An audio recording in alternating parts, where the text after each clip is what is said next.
everyone, it's Michael, and I am so excited because I quite suddenly have an unexpected addition to my orchid collection. Now, I'll tell you a little bit about this one. It is a Spathoglottis Plicata, and it is so beautiful. And the funny thing is I've actually been looking at this exact plant for almost 7 months. Now, there's a garden center that my husband and I always go to, and I keep seeing it there, and it's so pretty, and I say, I don't need any more orchids, I don't need any more orchids. And every time I looked at it, it looked as though it was about to be done blooming. So I didn't really have a huge sense of urgency to get it, but every time I would come back, it would still be in bloom. And I have an irrational sense of compassion for plants that don't get purchased quickly. So anyway, I didn't buy it still, but my husband had a day off yesterday and I came home and this was sitting on the countertop because he knew I had just been like lusting after it and staring at it and considering it, so I'm really excited about it. So this is number 42 in my collection. Now this orchid is also referred to as the Philippine ground orchid, and it is so beautiful. I'll take you in for a close-up as I describe it. But the flowers are fuchsia with just a little bit of yellow in the middle, some pink. It is really a stunning plant. There's some plump pseudobulbs at the very bottom, and the leaves are this beautiful rippled, I don't even know how to describe them, but they're just beautiful as well. I am going to repot this guy today, and unfortunately it does have its fair share of mealybugs. Now, if I'm not mistaken, and I've been watching it for a little while now, I'm only seeing mealybugs on this one flower spike here. And as soon as I identified it, I gave it a spritz with my solution of rubbing alcohol, water, and dish soap. And it seems to have kind of taken care of the issue. I don't see them on the leaves, I don't see them underneath, I don't see them on any of the other flower spikes, but I'd rather be safe than sorry, because mealybugs can explode in their population so quickly. The females will actually wander off if left unattended, so they can actually leave the plant and make their way to others. So that being said, I am going to clip off that one flower spike. I'm still going to treat these flower spikes with the alcohol and dish soap solution.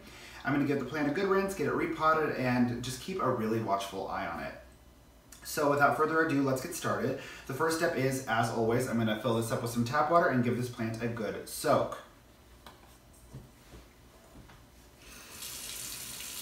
Make sure that the water is tepid because you don't want to shock the root system. Okay, Google, set a timer for 10 minutes. Sure, 10 minutes, starting now. Alright guys, 10 minutes has passed, so I'm going to begin the process of removing the old potting medium from the root system. Now I've already drained the water, so we can go ahead and just jump in. I'm going to give the pot a little squeeze, and again, I've never dealt with this kind of orchid before, so let's see what we've got here. I don't know how gentle or rough I'm going to need to be. Oh, it feels like it doesn't want to come out. Oh my, that is quite the root system. Holy crap. This is a big old boy. Okay, well, let's just get it going then. I'm going to give the root system a good squeeze just to kind of loosen up all the soil, but it does look like it's just plain potting soil that they have it in. So they say that they like organic material, but I am not going to incorporate any organic material into the leca. I'm just going to leave it as is and allow the development of the algae to kind of serve that function.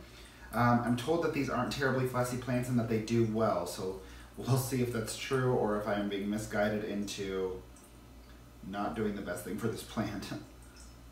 Holy cannoli, look at this root system. It's all viable and it's all just like so plump and juicy and happy, so I think this plant's gonna do well. Also, if you take a look at the pseudobulbs, they're super cute. I pulled off some of the old leaves and sheathings and all of that kind of decaying matter. And you can see that right here by my thumb, actually, I don't know if you can see it, there's a little new growth, so that is really good news. So now what I'm going to do is I'm going to go ahead and begin the process of sanitizing. I'm going to clip back the flower spike that is the most problematic for me in terms of the mealybug infestation.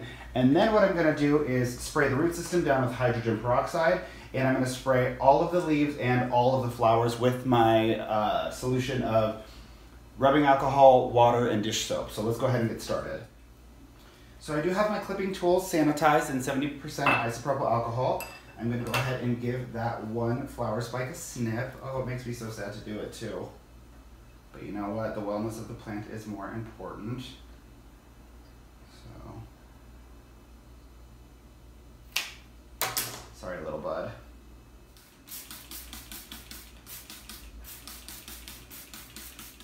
Now, if you're a regular subscriber, you know that I typically avoid spraying down the flower spikes, but mealybugs can hide in any tight space. I look really carefully for clues that they're there, and if they're not, I'll leave them alone. But this is something new that I'm trying. I've read on a lot of forums and blogs that there is really little risk with the alcohol water solution, so long as you give it a rinse relatively quickly after you start the treatment. So I'm just gonna try that out, and if it doesn't work, I guess the flower spikes are gonna have to go, and that'll be sad, but it'll also be just fine. So this is kind of experimental. All right, now onto the roots. Something fabulous that I discovered, Walgreens sells hydrogen peroxide in a spray bottle, so I don't have to worry about transferring it into one of mine, which is just awesome.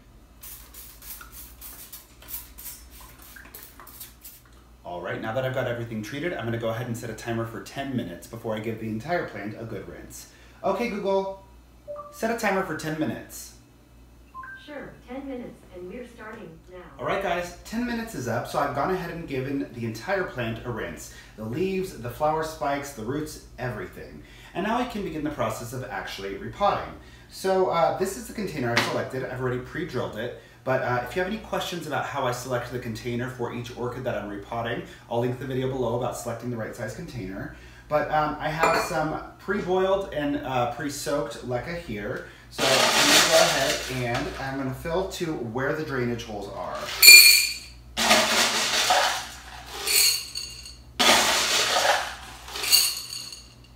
Beautiful. Now I've never dealt with a root system quite as expansive as this one, so I'm just hoping I can manage to get this all in here.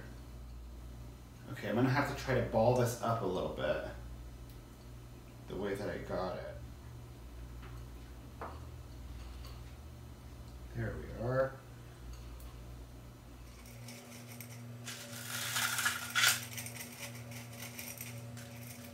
And there she is, you guys. She looks beautiful, and I'm amazed that I managed to get that root system into this container. But what I'm gonna do now is just a few final things. I'm gonna take my bag of cinnamon, and I'm gonna apply just a bit exactly where I clipped that flower spike back to ensure that there's no infection. There we are. Perfect. And now that that's done, I'm going to go ahead and flush the entire semi-hydroponic system with tap water, and then I'm going to fill the reservoir with plain distilled water. Again, we just use plain distilled water after a treatment like hydrogen peroxide on the roots because it's stripped all of the positive, mutually beneficial bacteria from the roots, and you don't want to burn the root tips when they're vulnerable. So let's go ahead and rinse it out. And now I'm just going to fill up the water reservoir with distilled water. Beautiful.